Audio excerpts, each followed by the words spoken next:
Okay, so now we're going to go to the part D. So first, I'm going to read and explain this part. One second, let me just pick this.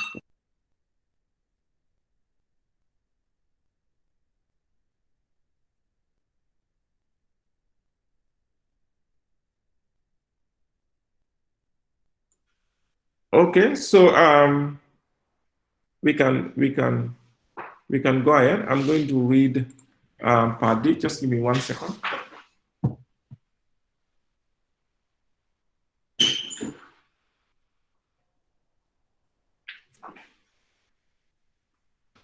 Okay, so I'm going to start reading the question so that we can go back to our Google Sheet to do our solution. So it says a selling price of $44 has been set in order to compete with a similar radio on the market that has comparable features to Edwards Company's intended product. The board have agreed that acceptable margin after allowing for all production costs should be 20%. Cost information for the new radio is as follows. Component 1, circuit board. These are bought in and cost 4.1 each. They are bought in batches of 4,000, and additional delivery costs are $2,400 per batch. So just give me 1 second. Let me attend to 1 second. I'll be with you.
Okay, sorry, I'm sorry about that. I'm back. Okay, so let's look at it. Let's look at this question. In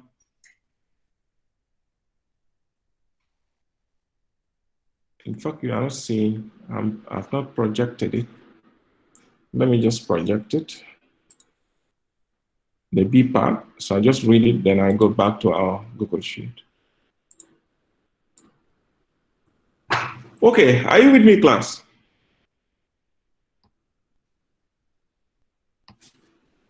Hello? Yes, we are with you. Okay, sorry about that. I had someone who came to my office. Right, so I'm going to read the data relating to the D part again. Okay, so it says that a selling price of $44 has been set in order to compete with similar radios on the market that has a comparable features to Edwards Company's intended product. So what's this $44?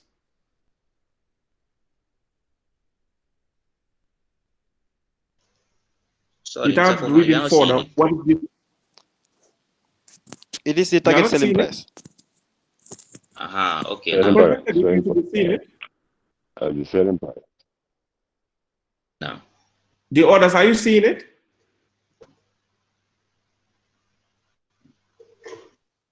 Yes, Are yes, you we can seeing see it? it. Yes, yes. Yes, Amadi, you should be seeing it. I've projected it already.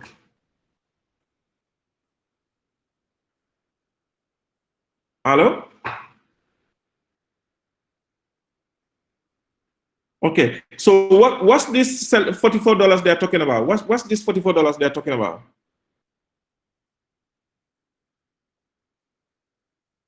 It's the desired selling price. Okay, it is the desired selling price or the target selling price. Okay, so this is the price that they came up with after the market research. Is that clear? Okay, this is the price that they agreed that they're going to sell their products after undergoing a market research. Okay, good. So the board has agreed that the acceptable margin after allowing for all production costs should be 20%. You know the board? Who are the board?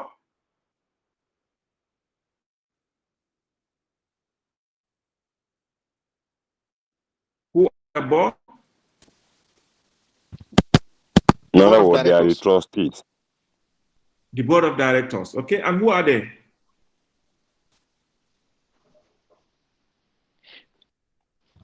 I think they are the directors of a company. Yes, they are the body that are responsible for the oversight function of the organization. Okay, in other words, they are the superiors. They make strategic decisions. Okay, so pricing is one of key strategic decisions. It's very, very important because it makes or breaks an organization. Okay, so it's talking about the board here. The board, they've come up with a 20% profit margin. Okay, so now we know our selling price and we know our profit margin. So we'll be able to calculate our target cost easily. Okay. Mr. So Fofana, now, yes, go ahead. I want to ask this question. The selling price of the $44, was it before or after the research? It is after the research. It is after the research. Yes, it's after the research. Okay. Yes. So, right. So the cost information for the new radio is as follows. So this is our new, this is our costing regime. That means this is currently the way we're going to calculate our estimated cost. Okay. So the first component, which is component 1, that this digital radio is going to use, which is called the circuit board, they are bought in and they cost 4.1 each. They are bought in badges of 4,000 and additional delivery costs are 2,400 per badge. Okay, so this component have got 2 costs. And what's the cost? The purchase cost and the delivery cost. We've all learned from the definition of cost of an asset or cost of a product as the purchase cost and any cost that is incurred in order to ensure that the asset is at its location and condition of use. I think we all agree to this. This is per IAS 16, isn't it? Okay? International Accounting Standard 16. So it's the same thing here. The cost of the component is not only its purchase cost, but the delivery relating to it. Okay? So component 2 is wiring. In an ideal situation, 25 centimeters of wiring is needed for each completed radio. Okay, listen to this. In an ideal situation, 25 centimeters is needed to complete, 25 centimeters of wiring is needed for each completed radio. Okay, that's in an ideal situation. And is there any situation that is ideal in the world? No, no, no. Ideal means perfect situation. No, you know, ideal in a manufacturing setup means in a production setup where there are no wastages. Is it possible? No, no, it's not possible. Okay. However, there is some waste involved in the process as wire is occasionally cut to the wrong length or is damaged in assembly process.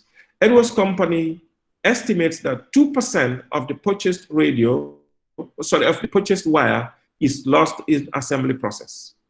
wire cost 50 cents per meter to buy. Okay, do you understand this? So the cost you are going to, how to call it, you're going to record here for component 2, what will be that cost? Will it be the 25 centimeter cost, or it will be the purchased cost?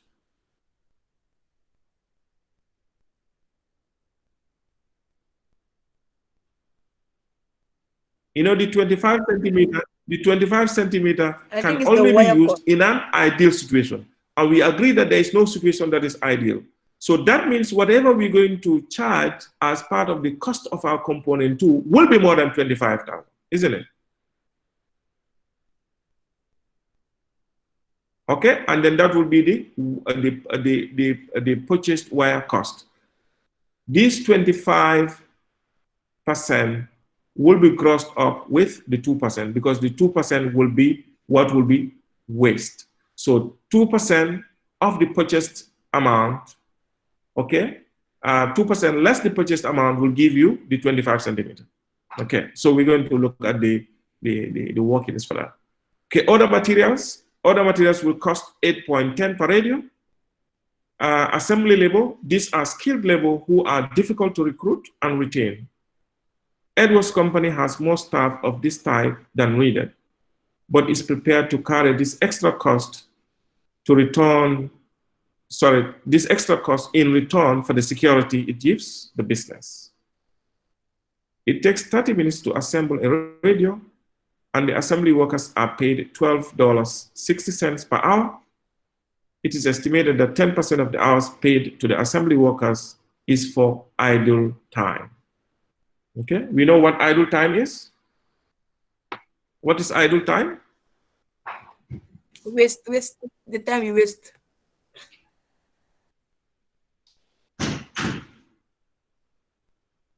In accounting, if you talk about idle time, what do you mean?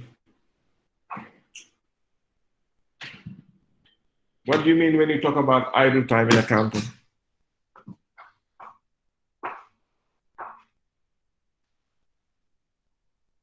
Idle time. Mrs. Hoffman, idle time Yes, means yes. when there is no work to be done due to either machine breakdown or something else.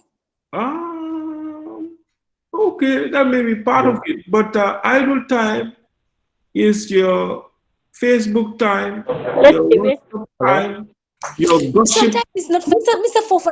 Your gossip time. Sometimes it's not only Facebook, right?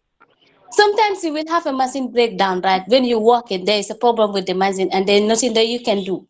So that time is called idle time. Yes, I don't disagree with you, Maria. But idle time. Facebook, it means Facebook. You can only engage in Facebook when you have a proper machine to use, right? but your mobile phone, you can use your mobile phone, isn't it? For you to log into the Facebook. Yeah, actually, to be honest with you, idle time is the time that your employer has paid you for and you have not done any work for him. So at work, your Facebook time, Mariama, you cannot deny that. At work, your WhatsApp time. At work, your chit chat time, gossip time, moving from one table to the other. Smoking time for men. Hairdressing time, lip sign time. Okay, these are times that you are at work and employer is paying you, because if you are at work at any point in time, your employer is paying you. Okay, except if you are entitled to breaks. Okay, some employers can give you breaks, some are paid and some are not paid. It's 16 hours. I know we all do this, but that's the fact. So if you, Mr. Fofana, I think that is the reason why you are given break time of 30 minutes. That break time of 30 minutes, you can use that to do your Facebook, your WhatsApp, your makeups, and then your lip sign. That's true. But how many people do that, Mariama? You are right. How many people do that? Some people let's face it, man. In the Gambia, this is terrible. You go to government institutions, you go to Quadrangle, people will come, at 9 o'clock when they are supposed to start at 8 o'clock. Okay, they will come at 9 o'clock, and they will, put their bag on their table, and then off they go. Albert Market, moving Mr. all over the Fofana, place. right, we don't compare ourselves with public institutions. Yeah, I know, government. You but right. I agree with you. even private institutions in the Gambia, this is terrible. Except few institutions that you can have quality, labor force. Go to the banks now. Yesterday I was at a particular, mobile phone company. I won't mention the name. No, not yesterday, the day before yesterday. To buy a dongle. I went. Think there were about 3 staff. I greeted them. Nobody answered me. And I was angry. I said to them, look, I came for a service and you are here to provide that service for me. You're supposed to greet me, you didn't greet me. I greet you and you didn't respond. See, so service in this country is just terrible. And they were busy doing what? Nothing but their private things. It's so sad. It's so sad. Please let us just not be number crunchers, calculating and stuff like that. But let's face these facts as, future leaders of this country, future business tycoons of this country, future managing directors, future CFOs, chief finance officers of this country. Okay. So please, I think it's really, really important that we have a proper work ethics. Very, very important. Okay, it's really, really a big problem in this country. You can approach people, at workplaces, as a customer. You talk to them, they won't even look at you. Okay, I don't think they will be busy on the phone. They will be busy texting. If you want to talk to them, they will answer you in the negative. If you are lucky, if you are unlucky, they can even insult you. But what they fail to understand, you going there as a customer, you're paying their salary. Without you going there, they won't make any money, and as such, the business will close. So I mean, it's just crazy. But let's take note of these points as we go along. Okay, so labor is really, really very important because it's something that must be paid, on a monthly basis. So labor costs usually are costs that are just, crazy to manage. So the best is, if we're going to pay for them, let's make sure we make the best out of them. I remember in those days at MRC, I used to work at MRC before. They are very good when it comes to getting out of their staff. They'll pay you good, but you must work. You must work. No way, you must work. And that is it. You're there to work and nothing else. But anyway, that's aside. So please, let's take note of that. When we get employed, for some of us who are not employed yet, when we get employed, let's take note of this. I mean, let's try to make sure we don't cheat, our employers, because if you how to call it, if you are at the office doing your other things, when you are paid to be there, you're cheating your employer, and nobody likes cheating. No religion accepts cheating. Okay. So anyway, let's move. That's just by the way. That's just by the way. Okay. So we look at production overheads. Recent historic cost analysis has revealed the following: production overhead data, total production overhead, and the total assembly labor hours. Assembly labor hours being the activity level, yeah? Month 1, month 2. Fixed production overheads are absorbed on an assembly hour basis based on normal annual activity levels. In a typical year, 240,000 assembly hours will be worked by Edwards Company Limited. Required, calculate the expected cost per unit for the radio and identify any cost gap that might exist. Okay, so how should we attack this question, class? How should we attack this question?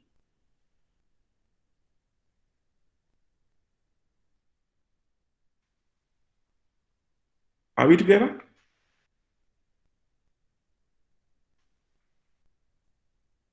Hello, class. Are we together?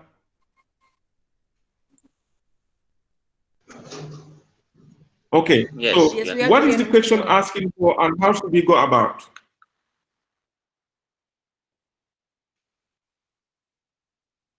What's the question asking for?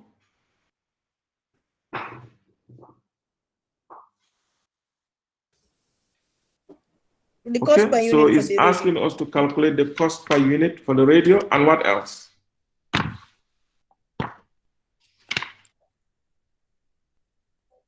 And The then cost, the okay. This cost cost gap. per unit for the radio is by using which technique? Target costing, or what technique are we going to use in order to calculate this cost?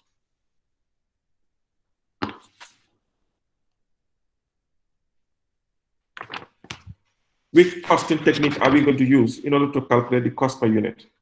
You know, it's asking us to calculate the expected cost per unit for the radio and identify any cost gap. What method are we going to use to calculate this? Target cost? We need ABC. No, not ABC. We've been told that they are using what? Activity, they are using what? Absorption costing. Okay. Absorption costing. Okay, absorption The costing, absorption. exactly. So we're going to use absorption costing to answer this question, right? So now what I'm going to do is I'm going to go back to our same file, to our Google Sheet file that's called MA3 assignment on Google Sheet and classwork. I'm going to copy the link and send it to the forum now, so that for those of you who have not got access to it, you can get access to it.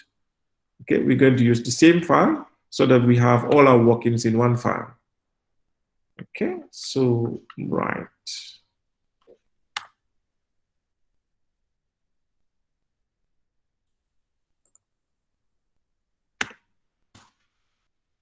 Okay, so that's the link.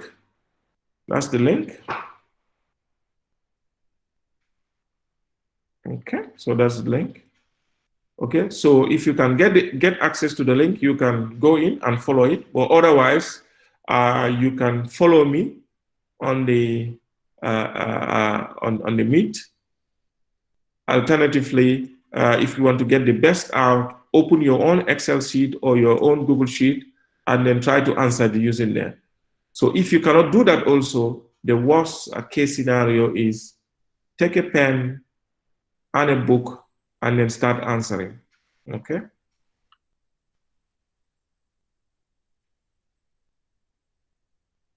Okay, can we start now, please?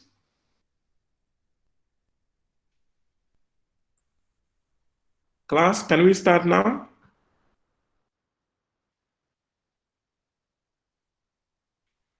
Yes, Mr. Bobala. We can go. Yes, Okay. we can go. I don't know, it seems getting response from people. The others, are they following? That's my question. Agi Rugi Job, are you following?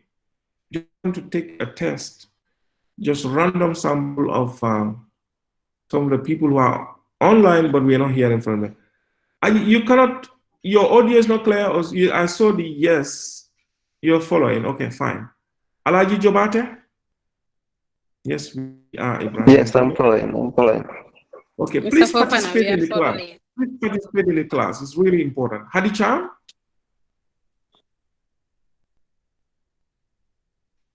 Mr. Fofan. Okay. Hadi Cham, you're following, yeah? I'm Mustafa Fati? Fati?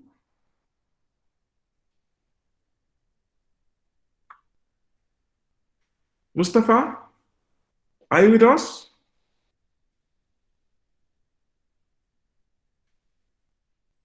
Yama Bamba? Yes, Mr. Fofan. Okay. Yankuba Sise? Yes, sir. You're following, okay. Please ask questions and participate, because that will consolidate your understanding, okay? Please. Habib Jao? Habib?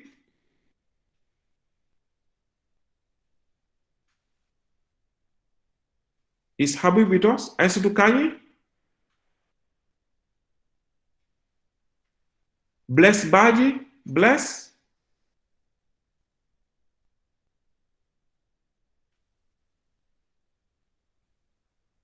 Alaji Sedikan. Is Alaji Sedikan with us? I'm following. Alaji Sedikan? Okay, anyway, we're going to go. We're going to move. Right, so, okay, I'm happy some of you have already gone in. Okay, so we're going to start by opening a new worksheet. Okay, so can someone tell me how to go about that? What should I do to open a new worksheet? Click on the plus sign. I click on the plus sign, okay? The plus sign that is at the bottom left corner. If you are using a mobile phone, this will be at the bottom right corner, okay? So we click a plus sign. Once we click a plus sign, there will be a worksheet will open for us, okay? So we want to rename this worksheet. How do we go about renaming this worksheet? The worksheet that has been opened for us is called Sheet 117. So how do we rename this worksheet?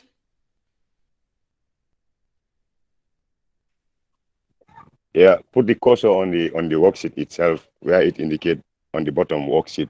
Okay. Just as you mentioned, and right click if you are using a laptop, right click, Okay. and then rename it. There will be a window that will open with a lot of options. So you click on rename and then write name that you prefer to name the worksheet. I'm really happy that Roger is understanding it big time. Roger, who have been complaining, now Roger is understanding it more. I'm happy about that. Roger in, Roger out. Roger, that's No, this time it's Roger in. No Roger out yet, huh? Okay, so excellent. So we just right click and then select rename, and then we can type what we want to type. So we call this Edwards Limited. EDWARDS. Okay, Edwards Limited. That's the name of the worksheet. Excellent. Okay, so I'm going to zoom the worksheet to, instead of 100%, to 125 so that my writings can be clear. Okay, I'm going to leave one margin like I've been doing. Okay, so I'm going to reduce the margin. So the whole of column A, I'm going to leave it blank. Some people are going into my territory. Ibrahim Jalo, Agirohi Job. You people are coming into my territory. I'll prevent you from coming. Let me just protect my sheet so that you don't make any changes. Now Mariama has given up. Mariama used to go into my territory, but now she has given up. Mariama? Sir, I'm watching you. Okay, you are not going into my territory anymore. Okay, so, right. Excellent. So, Edwards Limited. Okay, you can on it, but you cannot do anything there. Okay, Giru, you are still there, and Mariama, okay, Mariama is come back again. Okay, fine. So, we're going to start from B2. Okay, that's always my policy. At least I leave one column on the left and one row on top, so we can have a nice sentence. Okay, so what we should start answering this question by what? What will be the top of the statement?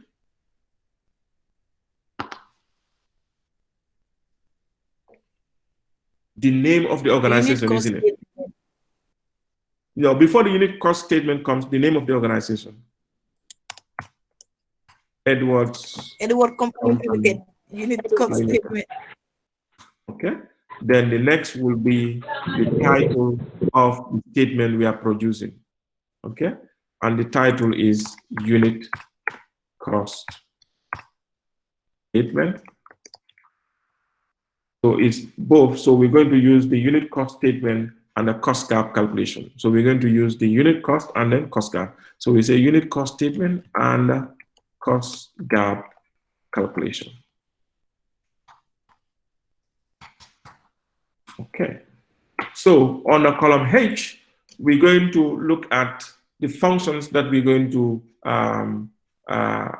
look at while answering this question, the spreadsheet function. So we're going to look at the Google Sheet functions. Use. Okay, so these are the spreadsheet functions we're going to put to use. So we can number them. So how do we go with continuous numbering? Can someone remember continuous numbering?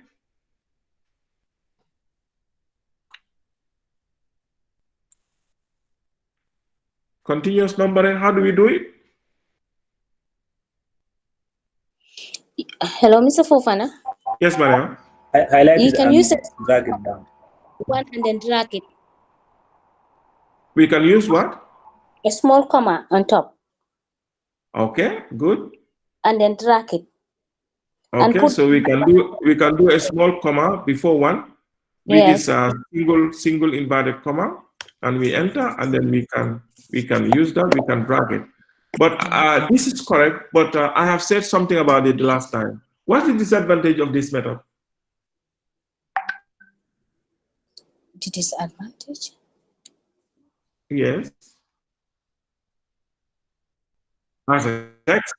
You said it's yes, recognizing the string it as a text. instead of a number. Okay, so this is correct. You can do it, fine. But if it is a situation whereby you're going to use this number in calculation, it recognizes it as a text, not a number. So it won't work well with the formulas. Okay, so the other method will be what, class? I think if I can remember, you just type one, then the rest will continue. Okay, so you just type just the first two, so that Excel will determine your pattern. If it is going to be numbers, that will continue, so you type 1, 2. If it is going to be even numbers, you just type 2, 4, and then the rest will be done for you. If it is odd numbers, you just type 1, 3, and the rest will be done for you. So it's just the first two that you have to tell Excel. Why you do the first two? Because you want spreadsheet to know the pattern you want to do in order to do your copying. Okay, so we do first two, so we highlight them and then we drag. So once you drag, it does it automatically for you. Okay, so we're going to learn that. We're going to put it here again. So continuous numbering.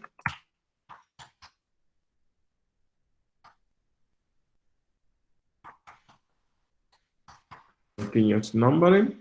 Okay, then now we have got our heading, which is the unit cost statement and cost curve calculation. Okay, when we are done, that's when we will do the formatting. Okay, so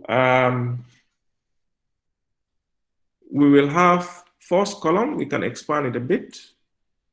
Okay, so we can use the second column for any small working, and then the third column, we can use that for our how to call it, for our numbers. So we just say amount in dollars. Amount in dollars. Okay. So let's pre-format the amount because we're going to put numbers there, and we're going to use, let's say,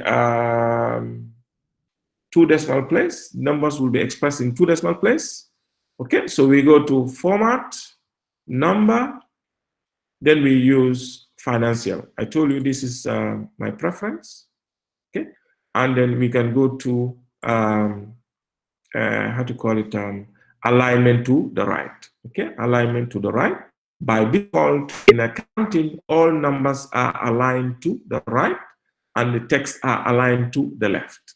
Okay, that's what we do as professional accountants. Okay, so let's look at the question. So what's the first thing that we need to look in this cost statement, in this unit cost statement? Like before, as it has been always the case, if you are faced with developing a unit cost statement, the first thing you look at is the prime cost elements. the prime cost elements, the top is always the material, the direct material, and then the labor, the direct expenses, and so on and so forth. So in our case, do we have any direct materials?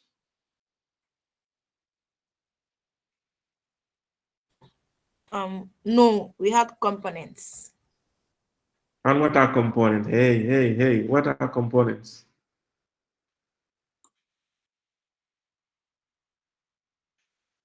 What are components? Are components not materials? They are materials, of course. They are components, so they are direct materials. Okay, so we have two direct materials, that's component one and in fact, we have three categories of materials. Component one, component two, and then the other material. Those are the bits and pieces, the wirings, and so on and so forth. Okay, is that clear? Please, you need to understand the question, otherwise you can never be able to answer it properly. Okay, so we start with our first material, which is component one. Okay, so we can say component one, and component one is also called the wiring, isn't it? Oh, sorry, the circuit board. So you can either type wiring, you can either say circuit board or component one, whichever you use, it doesn't matter. Okay. Mr. Fofana? Yes. I was having issues after the numbering. So I was having issue with my network after the numbering. So I just reconnect again. So if you don't mind, please, just after the numbering, whatever you have said from there, if you can please go back to that. Thank you. Okay, no problem. No problem. Yeah, so after the numbering, what I did was, of course, I typed what we have done, one function, that's the continuous numbering itself. Okay, and then I created the amount column after leaving one column, you know. So two columns before the amount column. So the first column will be for our description, and the other second column will be for any small calculations, small workings that we want to do. So the third column will be our amount column. So what we have done is we have created the amount column and we formatted it to 2 decimal places. So what I did was I came here, highlighted column D, I went to format, and I say number, and then I choose financial.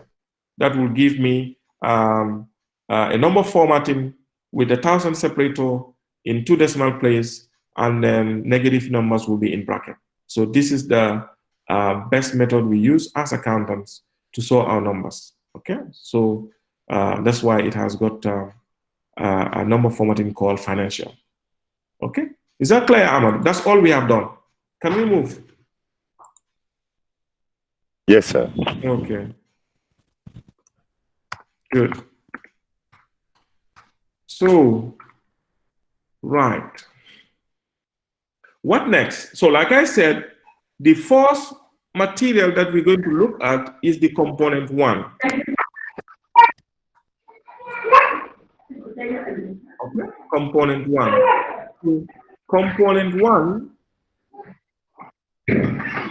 Component one, we have the purchase cost according to the question of 4.1. I mean, can you mute your mic, please? I mean, Jai, can you mute your mic, please? That's better. Okay. Okay, fine. Okay, are you following? So let's look at component one. What will be the unit cost for component one, class?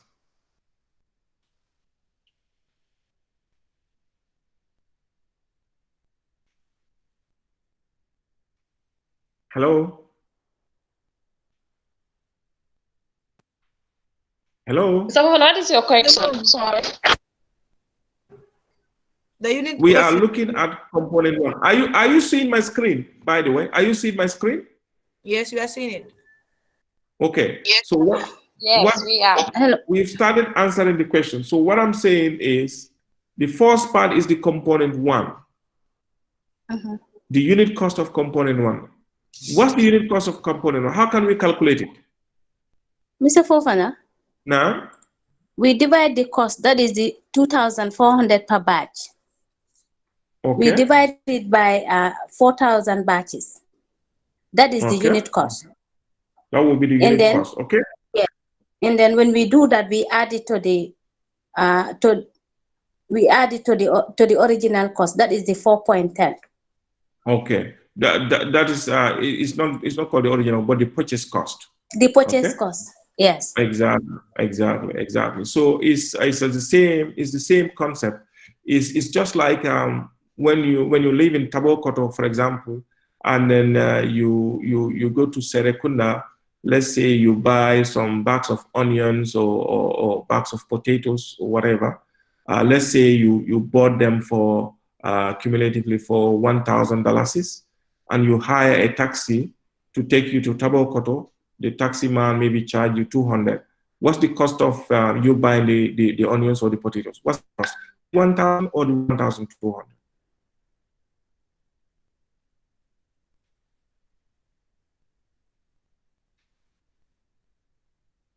What's the cost? Is it 1,000 or 1,200? 1,200. 1,200, because the extra 200 cost was incurred as a result of you buying the potatoes. Okay, so that's why I was telling you, according to IAS 16, the cost of any item is the purchase cost plus any cost that is incurred in order for the good to arrive at its location and condition. Okay, so that's really important. So the unit cost of our component one will be the purchase cost, which is 4.1, plus the delivery cost. And delivery cost, just like Mariama rightly said, a bag of 400 units will cost 2,400. So how much will one unit cost?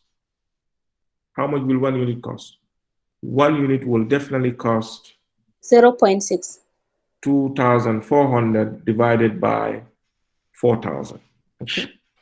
So we can do that here. We can do it on the main column. So what formula are we going to do in order to put everything here?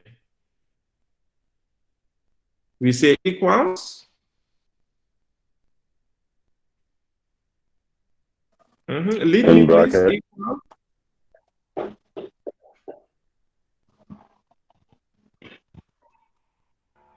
Equals.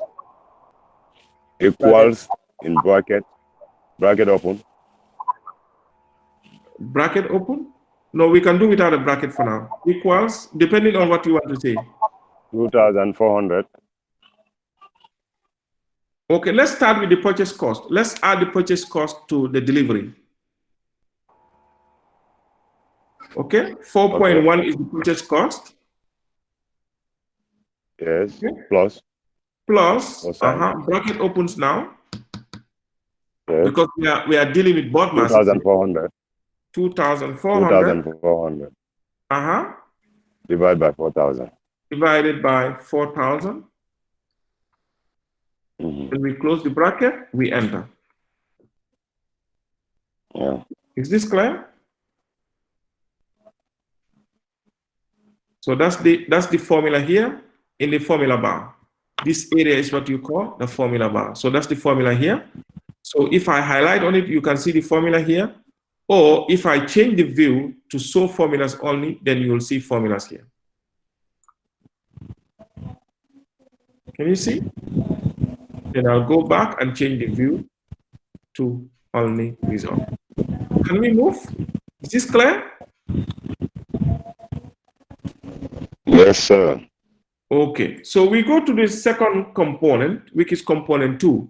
So component 2, there is no need to type. So once you have text followed by a number, if you drag and copy the number, it brings the next one. Okay, so just look at what I did. So once I click on this, if I copy and paste, or I click on it, I drag it, it gives me component 2 straight away.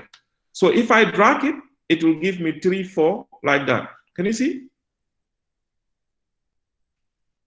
Hey, you can't go without spreadsheet there. You have to know spreadsheet though. Okay, so that's component 2. So what is component 2? Let's look at the question. Component 2. Can we refer to the question, please?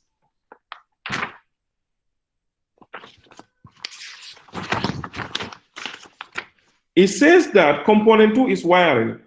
In an ideal situation, 25 centimeters of wiring is needed for each completed radio.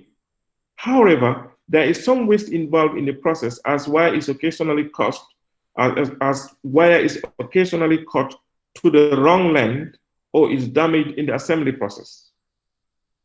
Edwards Company estimates that 2% of the purchased wire is lost in the assembly process. Wire costs 50 cents per meter to buy. What can you understand from this?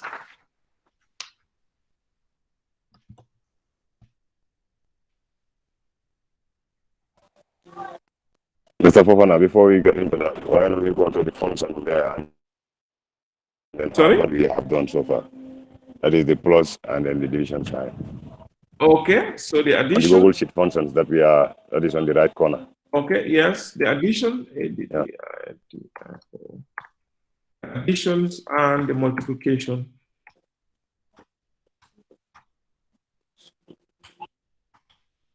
Okay, and we factored some board marks there. Okay, good. Good. So, shall we? Now, please take note of this. This is a bit complicated. There are a couple of things you need to observe. Okay? The first thing is the cost of the wire is how much? 0.5 cents per meter. Okay? It's what? $0.5, which is 50 cents per meter. Okay? And the meter that's mentioned here, is it the 25 that's mentioned here, is it 25 meters or centimeters? 25 centimeters. Okay. And the purchase unit is meter. So it's 50 cents per meter. But we are given centimeter. So if we have to multiply, what do we factor? We convert it to meter. Okay. We convert the 25 centimeter to meter. You convert the 25 centimeter to meter. And we all know how to do that. This is not a class to teach how many centimeters make 1 meter. I think we all learned that. Is it in primary 2 or primary 3? Or grade 4, I don't know.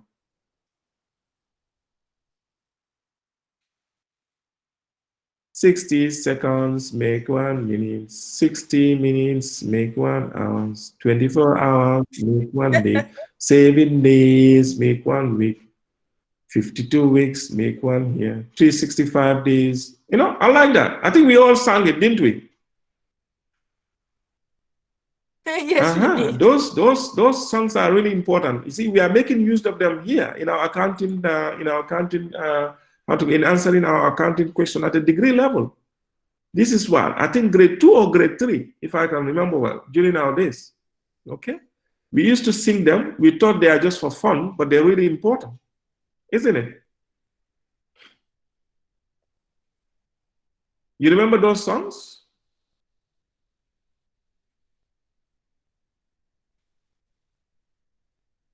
"30 days of September, April, June, and November. All the rest have 31 days, except February alone.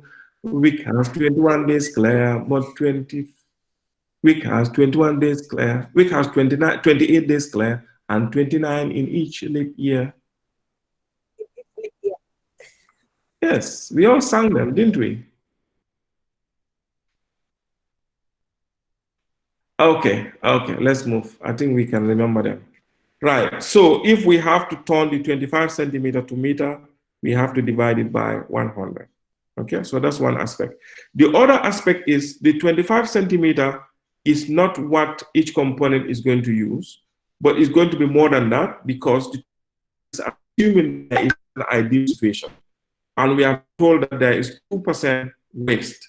So that 2% will be calculated on the purchase price before you arrive at the 25. So that means you need to gross up the 2%. Okay, I'm sure you must have learned how to do a grossing up in your tax class, okay, for those of you who have already done tax. Gross up, if you gross up a number, that means that number is a net figure, so you gross it up. You add on top of it how to call it, the percent.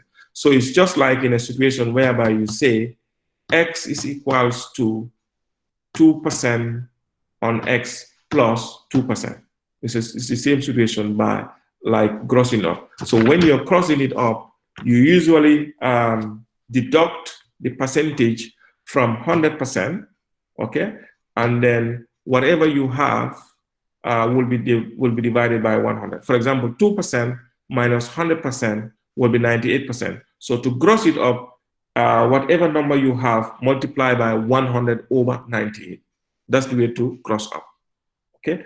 And whatever will be the result will be more than the initial net amount, which is the 25 centimeter. The 25 centimeter, we've been told in the question, is an ideal situation. So we know that there is no situation that is ideal. There must be waste. Okay, so what we have to cost here is our purchase price. Okay, so the purchase price will be gross of the 2%, the 2% waste. Is this clear? Have you ever encountered this before?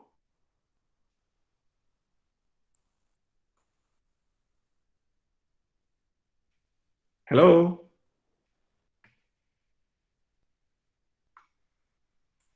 Your response is usually very slow. Please respond quickly so that we can move. Because I want to make sure I carry you along as we go. Yes. Katim, are you with me? Yes, yes. Yeah. Okay. So now we will do two things. First, we'll multiply the price by 25 over 100 by turning it into centimeter, and then afterwards we'll gross it up. Okay, so we're going to say equals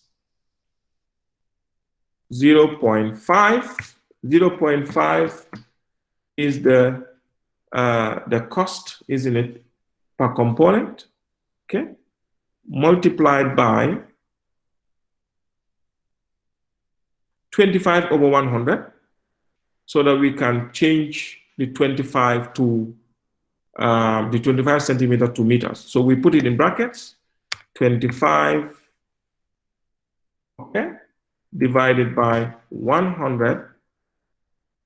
We close our brackets, okay, and then we multiply it again by 100. Okay, we open the bracket, sorry, before the 100. We multiply by 100 divided by 98. So that's, we're going to gross it up. Okay, so once we get that, we get 0.13. Okay, as simple as that. Is that clear, everyone? So the price that we charge is 0.5 per meter. Okay, but we already know that we have 25 centimeters. So 25 divided by 100 will turn that into... Yes. Yes, Amadou? Yes, that 100 over 98, is it the 2% or what? Yes, it's the grossing up. We're trying to gross up the 2%. If you use it, if you use an equation also, it will come to the same thing. Like, for example, if you say X, let X be equal to the purchase price, X is equals to 2% of X plus 2%. Because if you use that equation, it's going to give you the same thing. But it's easier, you know, accountants, we are not very good mathematicians. So that's why we develop our own way. We call it grossing up. But if you do equation, simple equation, and you do the grossing up formula, it comes to the same thing. You understand? Okay? So it comes to the same thing. So if you say, let X be the purchase price, okay, you say X is equals to 0.2 of x, okay? 0.2 of x plus x equals to 25. If you substitute it in the formula, you get the same thing, okay? You get the same thing, okay? But then instead of, going through all those trouble, we have a formula called grossing up. So in order to gross up, okay, the percentage that you are going to use, you deduct that from 100%, okay? And then 100% will be the numerator, and the difference of that deduction will be the denominator. Okay. Is that clear? Shall we move?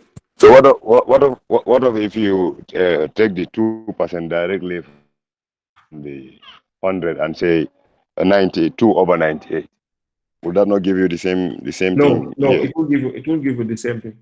It won't give you the same thing because this 2% is after deducting. So it's like the 25% is like the net figure.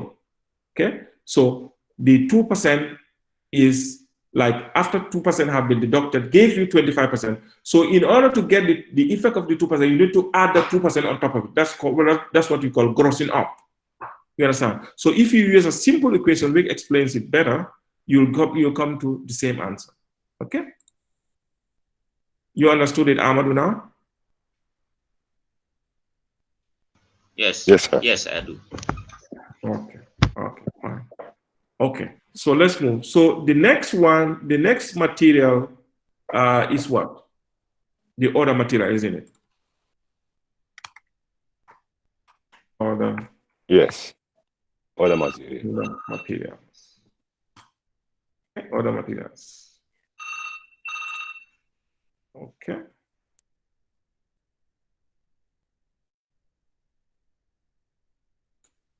So that's other material, isn't it? Okay. So other materials, how much is that? Do we need to do any calculation on that? No, we don't need to calculate. Already Negative. given. It's already given. Yeah. And how much? How much was Yeah. given?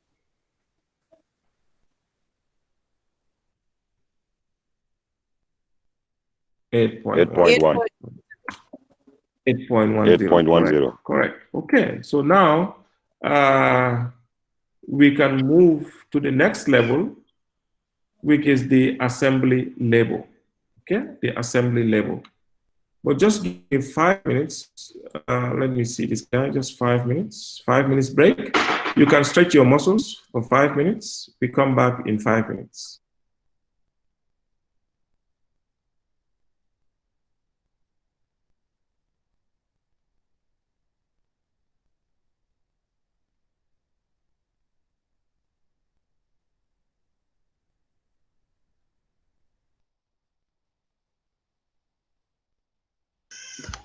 So, Oven, I hope you are looking at the time.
Okay, so let's proceed.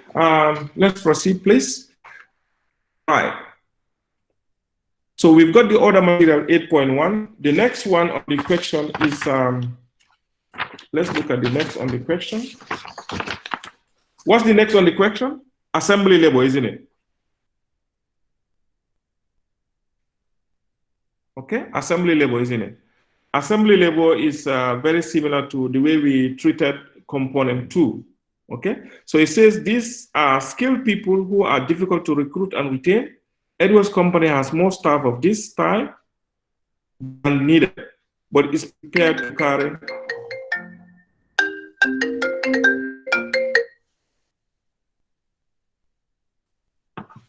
I'm in class.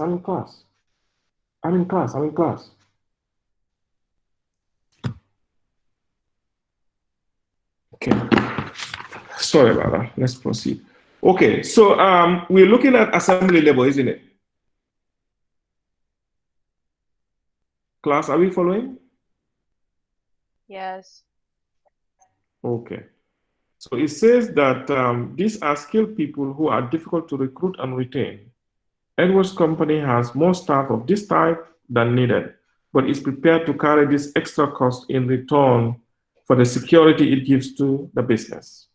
It takes 30 minutes to assemble a radio. 30 minutes. Okay, take note of these minutes and seconds and so on. To assemble a radio, and the assembly workers are paid what? $12.60 per hour, not per minute.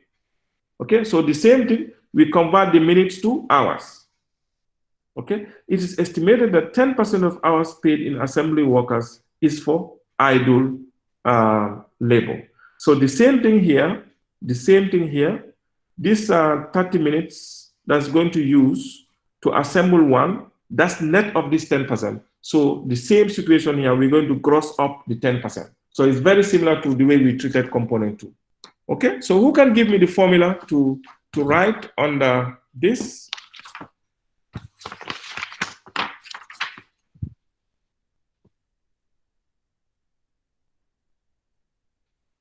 Okay. What formula can we use?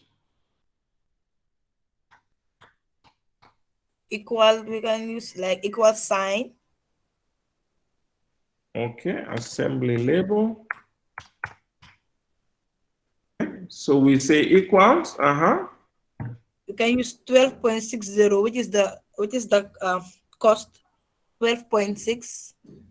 12.0, which is the hourly rate, yes, 12.6. Yes. Multiply by, open a bracket. Multiply by, open a bracket, 30 divided by 60. 30 divided by 60. What 60 is that? The 60 is the hour. 60 is the hour, 60 hours. Wait, 60 minutes make 1 hour. There you go. Okay. And we are told they use 30 minutes, so we need to factor out the 30 minutes into the 1 hour. Okay. Yeah, okay. Multiply by open bracket. Okay, multiply by open bracket. We need to gross up, so therefore 100 divided by 90. Okay, we need to gross up, therefore 100 divided by 90. Excellent, excellent. I'm really impressed. 100 divided by 90, then I close the bracket again, isn't it? Yeah. Enter. Okay, then I enter. Excellent. Okay, so that gives me 7 exactly. That's a good one. Thanks, Margaret. Okay, is that clear, everybody? Yes. Okay. Okay. Good. So the next one, we're going to look at the last part. The last part we're going to look at will be the production overhead, isn't it? Okay. So, but if you look at the production overhead, something should come to your mind. Okay. Production overhead was given in a monthly manner, month 1, month 2, and then it has given you the overhead, one column that has got the overhead, and one column that has got what? The activity level. In this case, the activity level is what? The labor hours. Okay? So when you look at the question also, it has given you the production overhead for month 1 and production overhead for month 2, and the same thing, the activity level, the hours, the labor hours for month 1 and for month 2. Okay?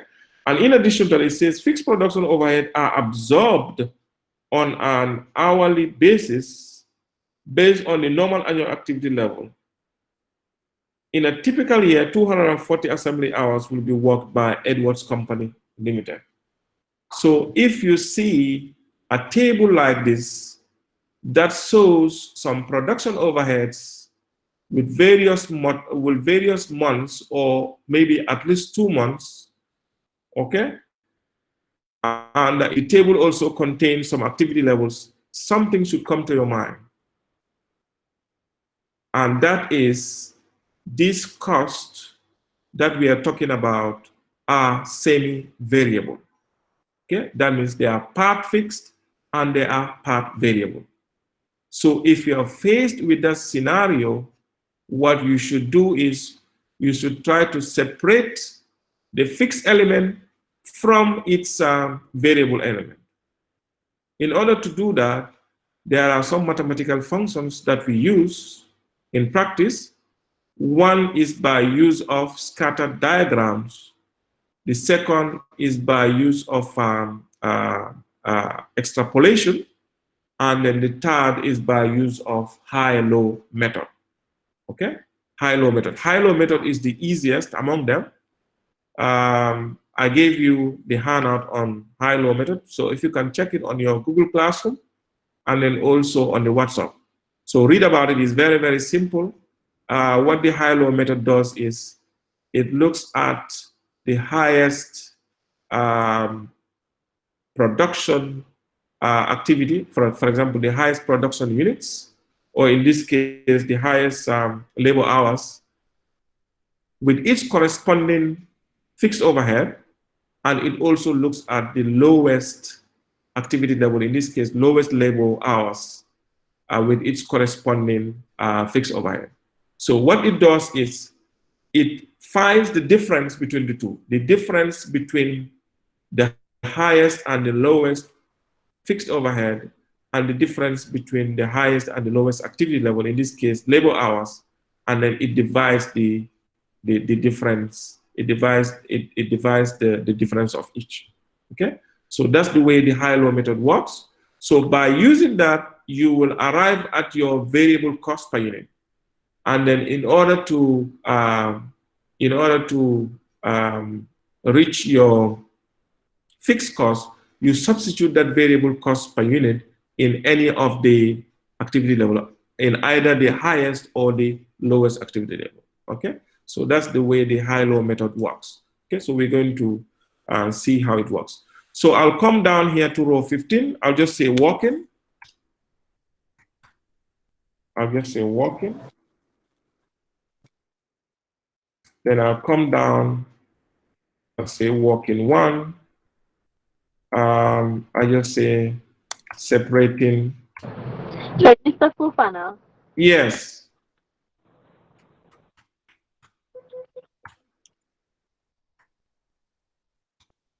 Yes, go ahead. I'm lost at assembly cost. My network was breaking. Your network was off. You say you are lost at where? Assembly label. Assembly label. Okay. We've calculated the assembly label. Like I said, it's very, very similar to the way we calculate our component 2. We've been given a labor rate, and we've been given the time that is spent on each unit. Okay. And then we've been told that there is an idle time of 10%. So the same scenario as component 2, the idle time, the time that is given, that's the how to call it, the 30 minutes is net of the 10% idle time. So in order to arrive at the gross idle time, we gross it up. So we add that 10% on top. So in order to add that 10%, so we multiply the 30. Of course, it's going to be 30 divided by 60 because the 30 is in minutes, and our rate, which is 12.6, is per hour. So we convert those minutes into hours. So it's going to be 30 divided by 60, okay, multiplied by the rate, which is 12.6, and we gross it up, multiply by 100 over 90. Just very similar to what we did in component 2. Is that clear, Nyako?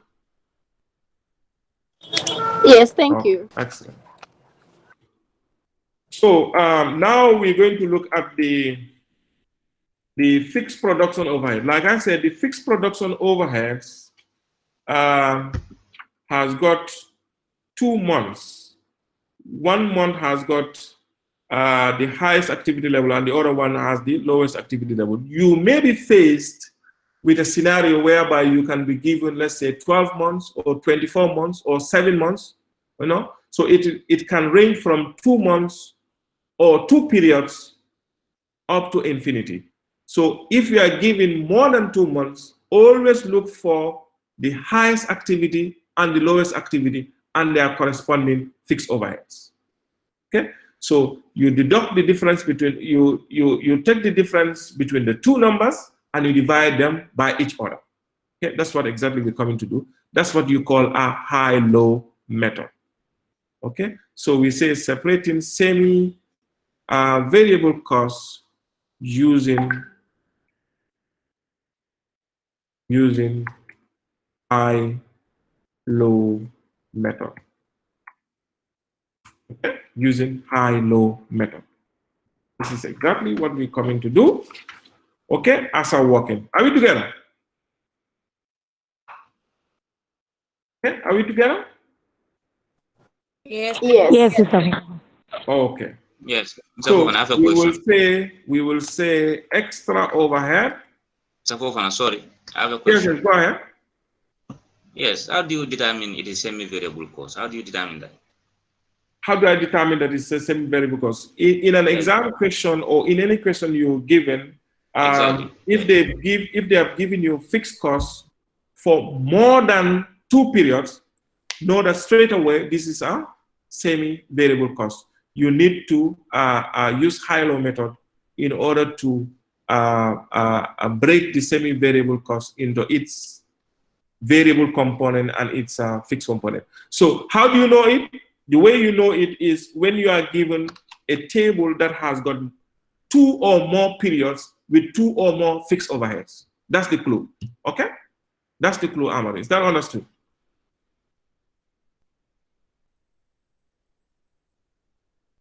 Is that understood? Clear? Yes, yes. Yes, Okay. it's clear. Yeah. Good. That's the way you determine. Okay, so we say extra overhead cost.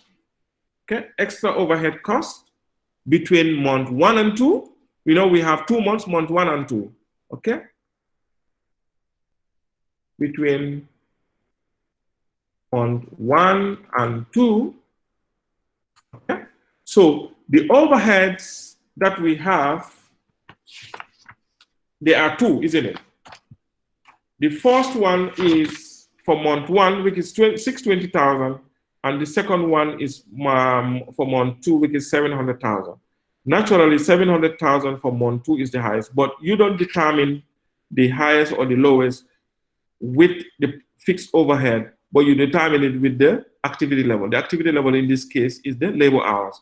So coincidentally here, the 23,000, which is the higher activity level, has got the higher overhead, but there may be some situation whereby the highest activity may not necessarily have highest overhead. So your determining factor will be the activity level.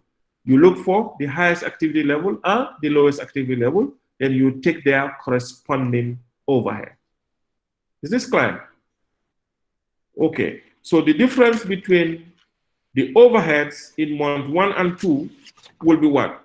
Will that not be 700,000 minus 620,000? Yes. Okay, so we'll do it here. Equals 700, 1, 2, 3 minus 600, 1, 2, 3. For those of you that are joining another class, please give me a few minutes. We'll be finished very soon. Okay, we'll be finished very soon. Okay, so the difference will be 100,000, isn't it? The extra cost of overhead. No, it's not 100,000. It's 700,000 and 620, isn't it? 80,000. 80,000. Excellent. So the other extra cost. Okay, so I've just copied that. Instead of month 1 and 3, I've just changed that to month 1 and 2, because if you replicate, it adds 1 on top, okay, like I said to you. So the extra assembly hours, ASSEM.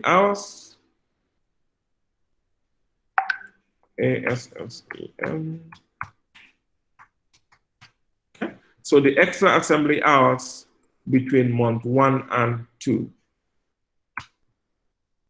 So what's the extra assembly hours?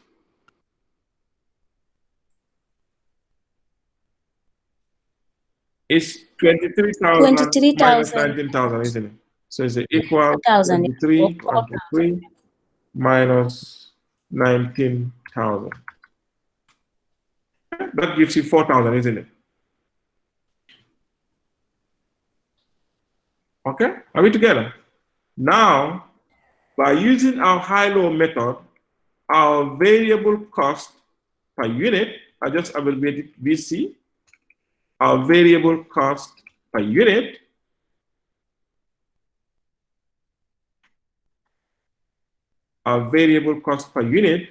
will be by dividing the two differences. 80,000, which is the difference between month 1 and 2 in terms of overhead, divided by 4,000, which is the difference between the assembly hours of months 1 and 2. Okay, so that gives us $20 per unit, variable cost. Okay, so, but this variable cost, we don't apply it directly, but what we do is, what do we do? We absorb it, okay? We absorb it. So we come to our statement, we say variable cost. We come to our statement, we say variable production overhead. Various production overhead. And I just come here and say working 1. Okay? So when we're going to absorb this, how are we going to absorb it? We have already calculated our absorption rate, our variable production overhead absorption rate. You know, you have, in addition to the fixed overhead absorption rate, you have the variable production overhead absorption rate as well. So our variable production overhead absorption rate is 20. So if we have to absorb it, how are we going to absorb it here, class?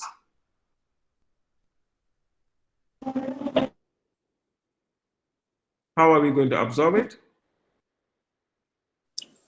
Mr. Fofana? Yes. I think we absorb it by using the assembly hours. And then in the previous workings that we did for the assembly hours, multiplied by the actual. It took 30 minutes to assemble. Exactly. We're going to absorb it using the actual assembly hours, which in our own case is 30 minutes. So how are we going to do the formula here, class?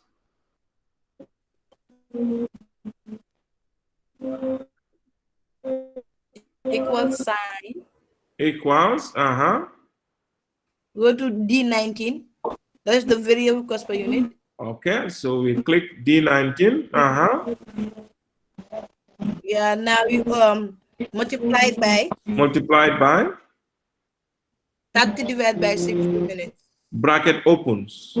30. Yeah. If you don't do bracket open, it's not gonna work. 30 divided by 60, yeah. And then bracket closes, you enter.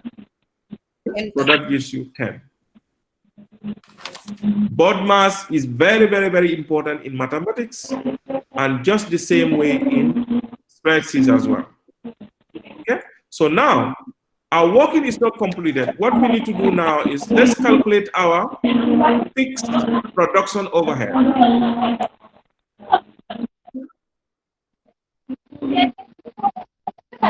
Fixed production overhead.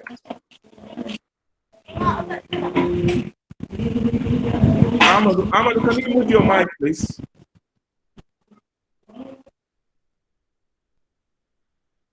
Okay, so now we go to our fixed production overhead. How are we going to get our fixed production overhead from our calculation above?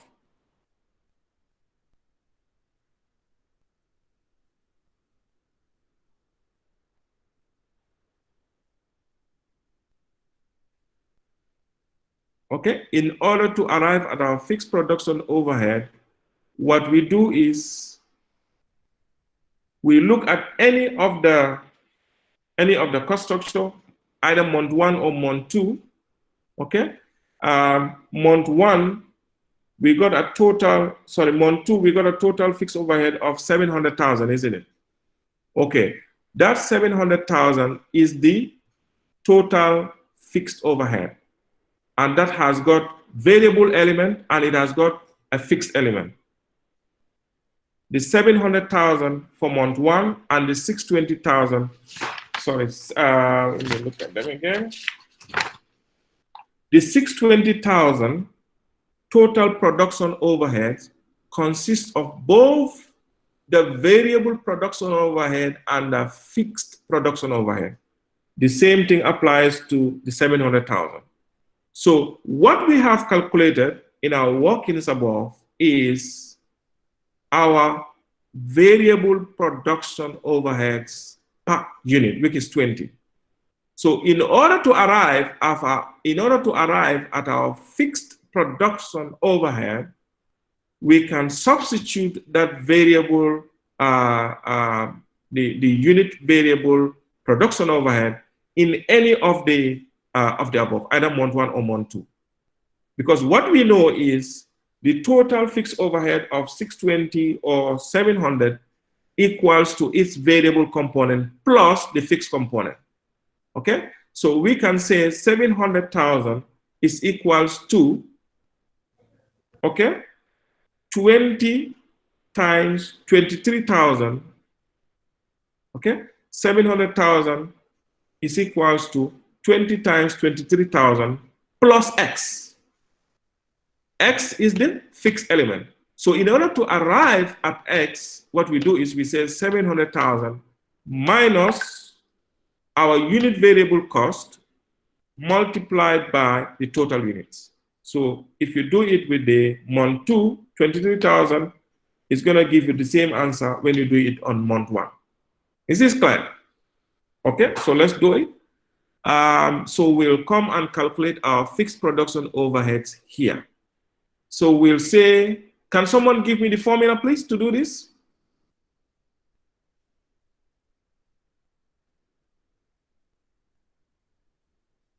We agree that in order to arrive at our fixed production overhead, we have to take the total production overhead minus the variable element to give us the fixed element.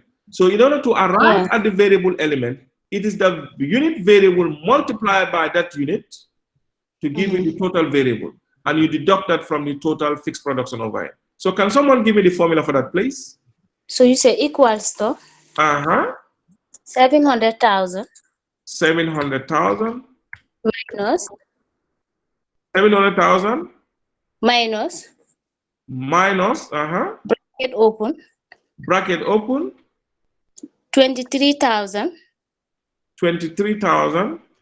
times 20 times 20, and 20 is the unit. So in this case, should we say times 20? Yes, we should multiply it by 20, the units. So should we type 20 or do we do what? Sorry, you say we should? You say we know that we agree that it's going to be multiplied by 20, but should we type 20, it's 20 or what do we do? Oh, we already have the 20 in. We already, okay, you click on the cell. The cell reference, exactly, which is D19. Okay, that has got huge benefit. In case your calculation was initially wrong, once you change it, this thing is going to change. So we click on the 20, which is D19, and we close our bracket and we enter. You see?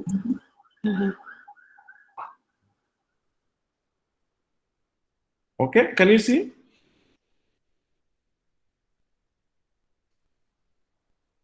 Okay, but this fixed production overhead we are seeing, is this per annum or per month?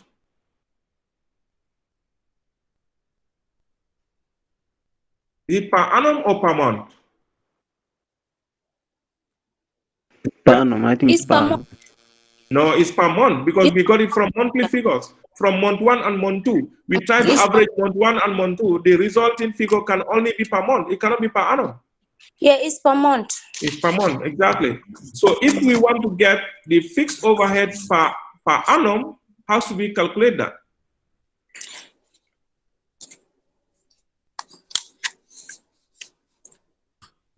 Okay. Per annum, you multiply the 12 that you got times 12. Exactly, because when you look at it, when you look at the fixed overhead on the question, it says that, okay, let me refer to the question.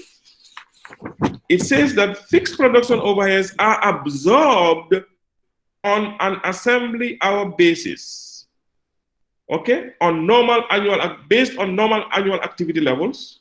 In a typical year, 240 assembly hours will have been worked.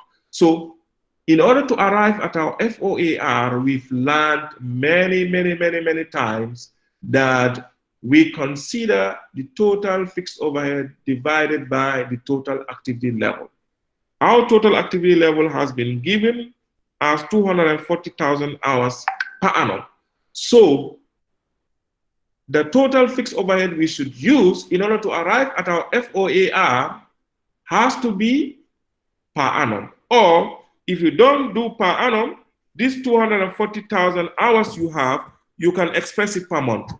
If you do any method, you will still be correct, okay? You can either divide this 240,000 by 12, and then you use it that way, or if you want to turn it into per annum, you multiply it by 12, okay? So, but you must compare like with like.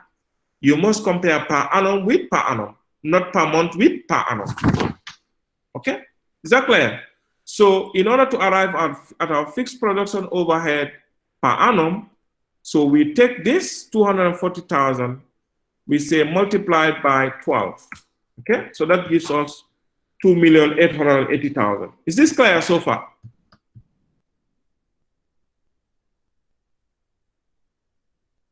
Class, is this clear? Yes, yes. Yes. Okay. Alaji Jobate, are you following? Are you with us? Yeah, I'm available. You are a bit lost, or you are with us? No, I'm not lost. It's okay. You're fine. Basin Salah, Basin, are you with us? Yes, I'm fine. You're fine. Cisse Travale? Is Cisse with us today? Looks like no. Kadi Jalo? Kadi? Okay.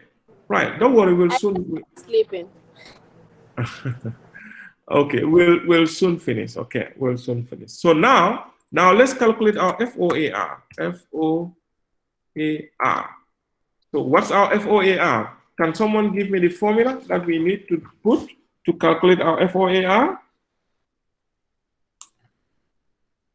You should be stars in calculating FOAR now, isn't it? How do we calculate our FOAR, class? Is the Suppose I think it's budgeted overhead. Overhead over the budgeted activity level. And then, okay. and So then we what should we already do? calculated the production overhead, budgeted which is the activity. 2,800,000. We Okay. divide by 240,000, which is the activity level. Excellent. So we say equals D22 divided by D21. We enter. Okay, so that gives us 12 exactly. So this is $12 per hour. Our FOAR is $12 per hour.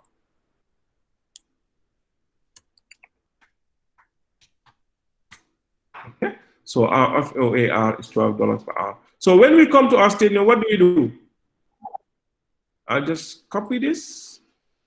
Then I'll change the variable to fixed.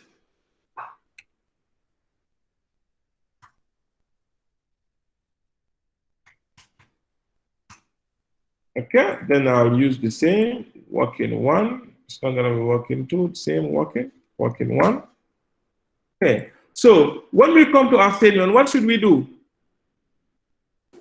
The fixed overhead will also be absorbed based on the assembly hours.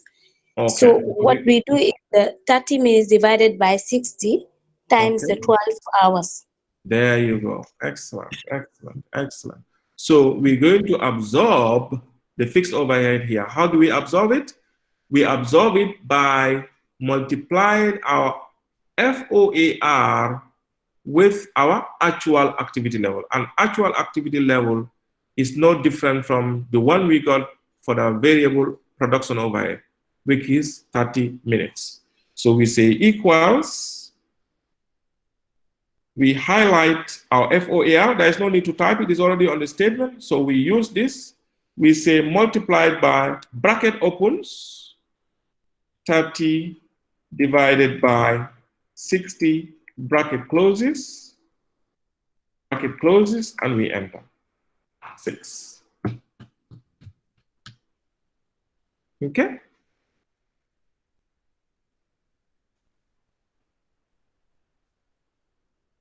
Okay? So, right.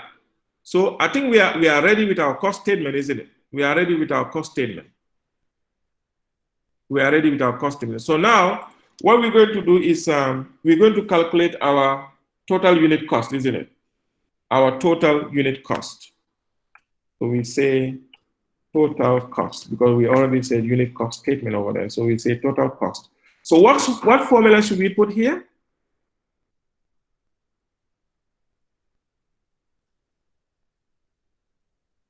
The sum. You will sum it. Okay, so we use the equal sum. Okay, so we start from here all the way down here, close the bracket, and we enter. Okay, so that gives us what? 35.93 as our total unit cost.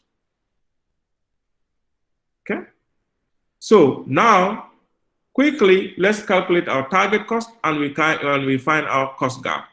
Okay, so I'm going to insert some spaces here. Okay, I'm going to insert some spaces here.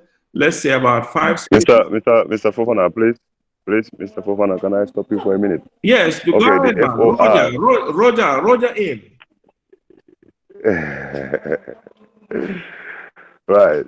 The FOR, that means we have to. Ahmad, okay. Before you come, if you talk about Roger, it reminds me of my days as a security officer in the UK. You know, I used to work for a security company when I was doing my studies in the UK, called the Corps Commissioner. The Corps Commissioner employs only ex-soldiers, and you know, most of them are Nepalese soldiers. You know, these Nepalese soldiers, they are very good. They are very good. You know, they know this. Right. I work with them, and they are very loyal. So they cannot say anything without Roger. Yeah. Roger in. So when you say Roger, it reminds me of those days, to be honest. You know, this is communication. When using the communication gadgets in the military aspect, you know, this. I have used radio communication that we call I've used it for 5 good years. When you're on shift, you use it. Oh yeah, you use it. Yes. That's the issue now. Now, when you get yourself familiar to the whole, it becomes something else, you know. So sometimes when communicating with people, you know, they find it very funny. I know. You know, soldiers are highly disciplined. That's what I like about you. You are highly disciplined. That's good. Okay, go ahead with your question now. Go ahead. Thank you, sir, for the comment. Go ahead. Yes, sir. The FOR is the overhead. Yes, sir. The FOR is the overhead, is the budgeted overhead divided by the budgeted level of activity, right? Correct. Okay, sir. So that means this 240 is our level of activity, and then the 2 million something will be our budgeted overhead, right? Exactly. That's true. Okay, but how do we arrive to this 2,880,000? Did you multiply the 240 by 12, right? Exactly. That's what we did, because the 240 is a monthly fixed overhead. Okay, why don't we take it the other way around now, dividing by the 240 by 12 to arrive to 20,000. It will give you see if we can match it to. It will give can you. Can we do that? Maybe that will be the shortest one, I think. Okay, so you want us instead of multiplying this, so we divide it by 12. Yes, sir. Okay, we divide it by 12.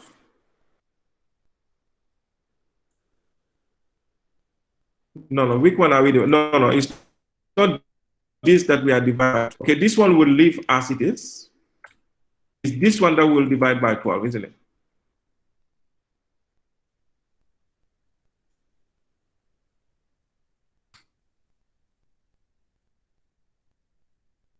Sorry, what are we doing? Oh, because they are okay. So this one you got 240,000, isn't it? Okay. Right. Are you with us? Yes, sir. Yes, sir. I'm here. Okay. So this 240,000 is what? That's the per annum. Mr. Fofana, Yes. the activity level is per annum, but the Okay. production overhead, the 240, is per month. So that is the reason why we decided to multiply it by 12 so that we can get like per annum. Okay, that's right. So, but what he's saying, he wants us to check whether the other way around is also possible. Okay, because let me refer to the question. It says that in a typical year, 240,000 assembly hours will be worked by Edwards Company. So the hours are 240. Okay, so now this 240,000, we have to divide it by 12.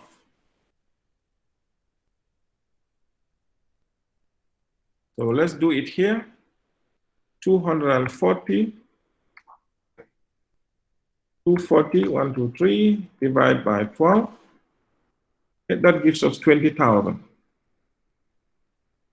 Is that clear? Okay, so we take this. Yes, sir. No, it's the other way around. It's the 240 divided by this. But it gives you the same thing. Can you see? Oh, oh yes. Can you see? Yes. Yeah. So whichever method you use will give you the same thing.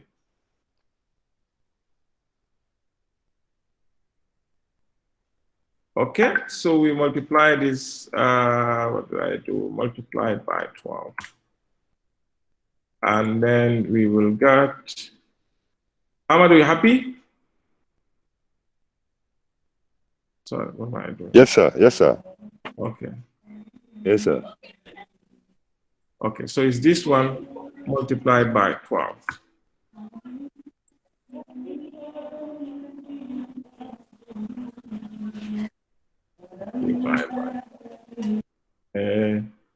Ahmad, you are mixing up everything, eh? Okay, correct. So this is where we are. Okay, 12 the FOAR is $12 per hour. Mr. Fawad. Yes. It seems like you made a wrong level. The first 240,000 is per month, right? Yes. The 240,000, the 240,000 hours as the activity level is per annum. Mr. Fofana, just change the one on top. Just per annum goes on. Per month. Per month go on top. Per annum comes down. Yeah. Yeah. It's okay. It's the other way around. Okay, fine. Okay. Yeah, it's because Amadou wants us to test how the other one works. That's why it's all mixed up. So this should be per annum, and this should be per month.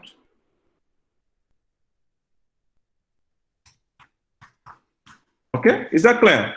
Is that okay now?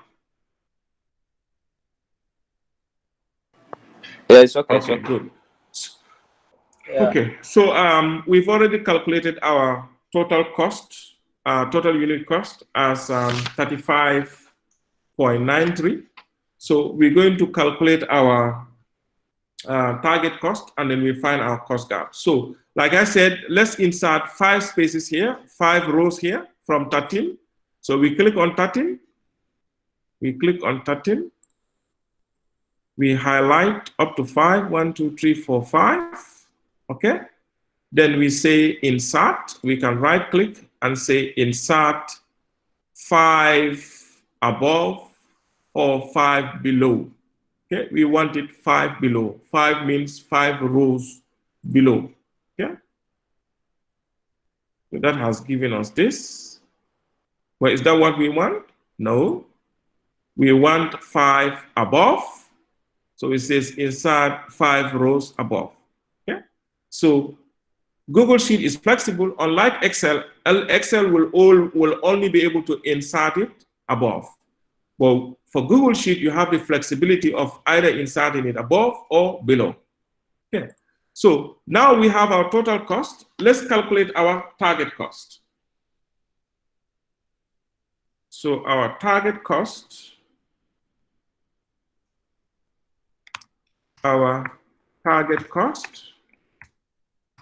will be 1. So let's refer to the question. Let's refer to the question. Okay, it says a selling price of $44 has been set in order to compete with a similar radio on the market that has comparable features to Edwards Company. Edwards Company intended product. The board have agreed that the acceptable margin after allowing for all production costs should be 20%. Okay, so the selling price is 44. The margin is 20%. So what should be the cost? The cost should be 80%, isn't it? So the cost, the target cost will be 80% of 44,000. So we say 44 multiplied by 0.8. That's the same thing as multiplied by 20% and deducting what you have from 44. It's the same thing, okay? So let's use a fast method. Is that clear, everyone? Is that clear? Are we tired? Yes, it's clear. Clear, okay, let's move. Okay, so our target cost is 35.2, and then we can now calculate our cost gap. Okay, so what will be our cost gap? The difference between our total cost and target cost. Okay, so what formula should we put here? Equals?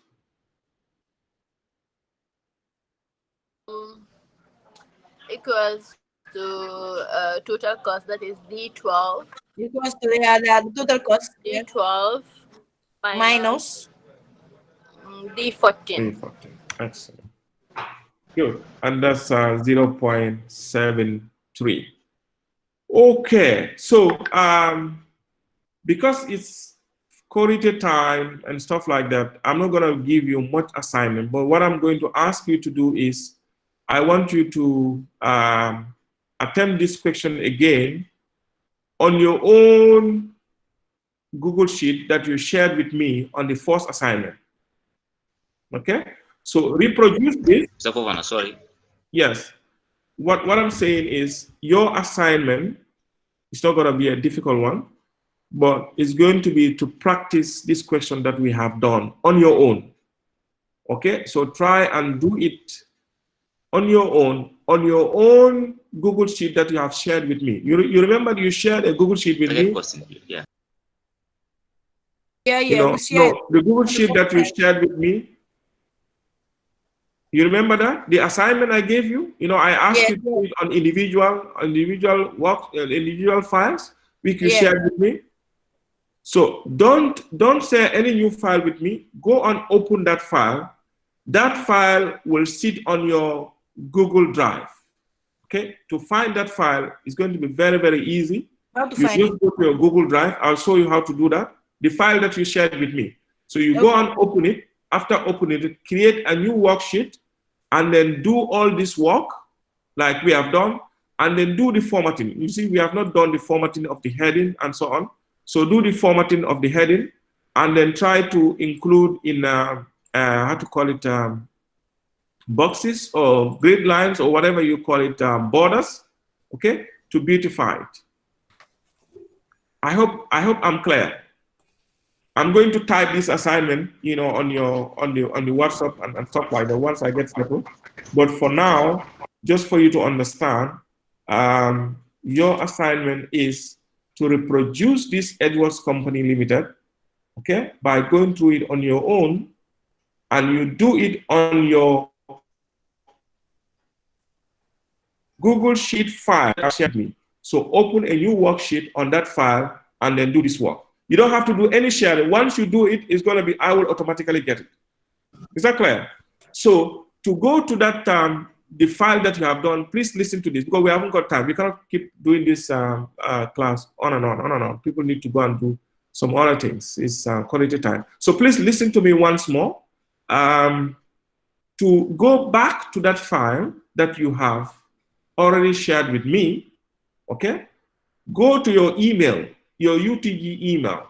Once you open it, okay? Once you open it, come here. Can you see?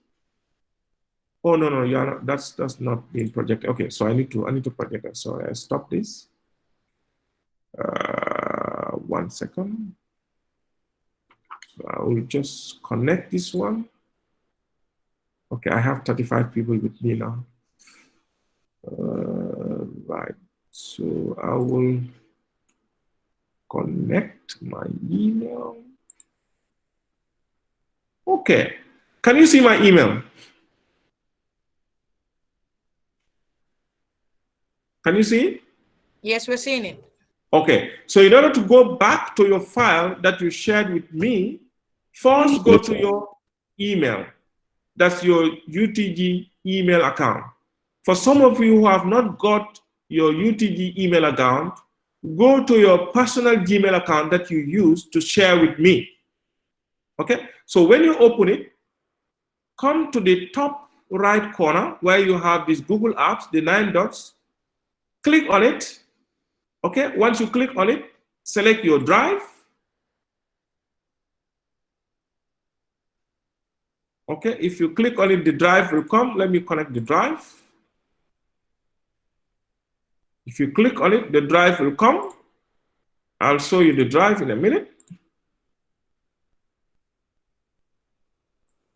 Okay, if you connect, this is what you're going to see, isn't it? This will be your drive. So once you are here, you can search the file name here. So click on search in drive. If you click there, okay, if you type your name or your MAT number, the file will pop up. Once it comes, open it and create a new worksheet. That's it. You don't have to do any sharing. Once you create it, I'm going to see it automatically. Is that clear? Any questions, please, regarding your assignment? Yes, sir. Just one more time, sir. How do you arrive to that 6? That is the fixed overhead. How do we arrive at? Well, I remember we had 12. So what was at the fixed overhead? You know, I remember we had 12 after dividing the 2,800,000 or something thousand by 240. Okay. We ended up having 12. So was that 12? What happened with that 12? It was absorbed. Yes, it was that 12 absorbed. now. It was absorbed. What happened to that 12? Because that is working. But if you, yes, sir. The FOAR. Which figure are we going to multiply that by? Yes, we multiply it by 30/60. It's just the normal absorption.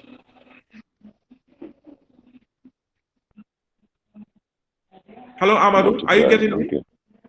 That is 12 times 30. Okay, sir. I got it. You got it, yeah? Yes, yes, sir. I got it now. Thank you, sir. Okay, fine. Good. Okay, any questions, please, on the assignment? Any questions? I want you to practice it. And look, these assignments, I'm going to mark them. Okay? So I'm taking note of them. And it's recording the time you do it, the date you do it. So please make sure you do it before next class. Okay? I'm going to mark all of them. Okay? So this one is a simple one. Do this question again on your own worksheet. So in order to arrive there, go to your email, your UTG email account. Once you open it, go to the top part where you have the 9 dots called Google Apps, click it open, click on Drive. If you open Drive, now I'm sure if you open Drive, you look below, you will see that file that has been shared with you because maybe you have not got much. If you have got much, you can search the file name, and the file name was your name and your MAT number. So once the file name comes up, open it and create a new worksheet and then do your work. And then after doing your work, you don't have to share with me, but then it's already shared with me. Okay, so I'm just, once I open it, I'll see your work. Is that clear? Yes, Mr. Fobana. Okay, okay. I think we have to stop here because we've already eaten into other people's time, the ones that have another class of 5. But I think it was give me only 1 minute, sorry. Yes, go ahead, Yako. What's your question? Okay, can you go back to the sheet, the working that we're doing? I just want you to view the to make the formulas. I want to see the formulas. No problem, no problem. Yes, this file has been shared with you. Alternatively, if you want to see the formulas, it's very simple. Okay, it's very simple. Let me just connect this 1 second. Okay. Okay, now my screen has been shared with you. If you want to see the formulas, it's very simple. Go to the menu that says View. Once you click View, it says Show Formulas. If you click Show Formulas, it's going to show you all the formulas. Look at it. So if you click on any of them, it's going to show you where it's getting its source from. Can you see? If you click on them, it shows you. Okay. So if you want the formula view to, if you want to exit the formula view, you come to View again, and then you click on Show Formula, because a tick is already there. So once you click on it again, it's going to show you only the values. Okay. So where do you want me to highlight on specifically? No, it's okay. I just want to see the Yes, formulas. that's the way you can see the formulas. That's the way to show the formulas. Yeah, it's okay. Yes. So that's the way to show. So this assignment, to be honest with you, is a very, very simple one if you understand it. Okay. But please don't do any copying and pasting. Do it on your own. The reason why I'm asking you to do this, I want you to have enough practice, not only on answering the target costing question, but also to consolidate your understanding of spreadsheet. Okay? And then the next thing is come here and complete this part. Okay? The function that we learned, include the ones that we have learned in this. Okay? We've done only a few here. So include them here. Okay? Once you include them here, that will consolidate your understanding of each of them. So all the formulas that we have done, if they have not been populated here, come here and show them. Okay? Yes, so any questions or? Yes, someone wants to ask some questions. Yeah, go ahead. How do you get the target cost to 0.8? Mari, okay, you say how do I get week one? This one, the cost gap. Yeah, Are you referring to the 0.73? No, I mean the target cost. Oh, the target cost. Okay, the target cost is simple. We've been told in the question that the selling price is 44 and the profit margin is 20%. So you have two ways. You have two alternatives. You can take 20% of 44, whatever you have, less 44.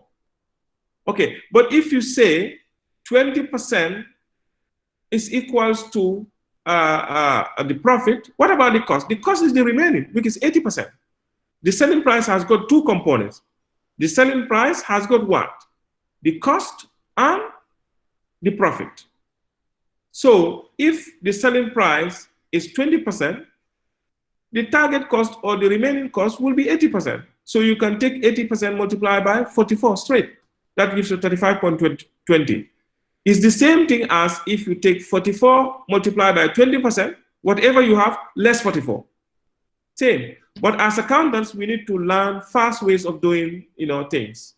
We're not like, the shopkeeper in the shop who will use calculator like that. Okay, we have to do it in a fast way, in a professional way. Is that clear, Marina? Yes. It's clear? Yes, yes. Okay, excellent. Any more questions before we conclude this session? Yes, so Mr. Fofana, when is the deadline for the submission of this assignment? The deadline is going to be Thursday at 6 p.m. next week Thursday. So we have time. So please don't send me new file. If you do that, I will not be happy with you. That means you will not understand. Use the same existing file. You know, you can take so many worksheets of that file. So many. So you only use one worksheet. You have only used one worksheet. You have many worksheets to use. So open the same file, create a new worksheet, and then do your work on that. And don't do anything else. Once you do it, you have internet. Okay? You don't have to share it because you already shared with me. It's already with me. Okay? It's already with me. Okay? I'll show you. Let me quit this. So I'm going to show you that, and then we'll just end today's lecture. So I'll stop.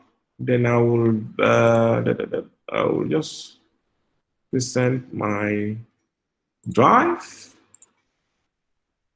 Okay. To tell you that I got all the files that you have. Can you see my drive? My cloud? Can you see my cloud storage? Can you see? Yes, yes. Okay, so I'll just go to the area that says shared with me. Can you see? Shared with me. So once I click on shared with me, look at it. I've got all the files that have been shared with me by you. Look at them. Look at them. Can you see? They are all here. So don't share with me again. I've already got them.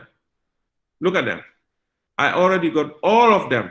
So just open, do your work, and it will automatically come to me without doing any more efforts.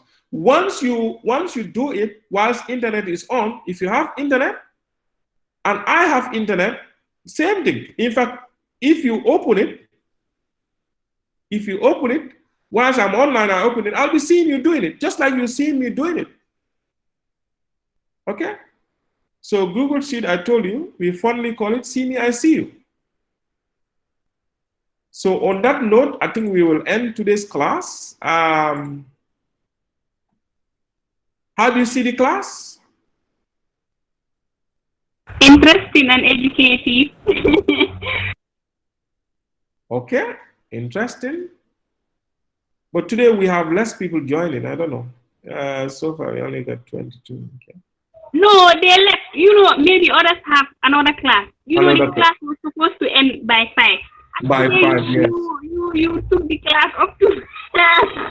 You see, that's the problem. If I start lecture, I can't stop myself. That's the problem. Sorry about that. But anyway, they will get the video. So I will post all these videos on YouTube, like I've said. Please, I think it's a lot better. You can access YouTube, you know, anywhere at any time once you have internet. Yeah. Okay. So any remark, any last remark before we go? Mari, happy?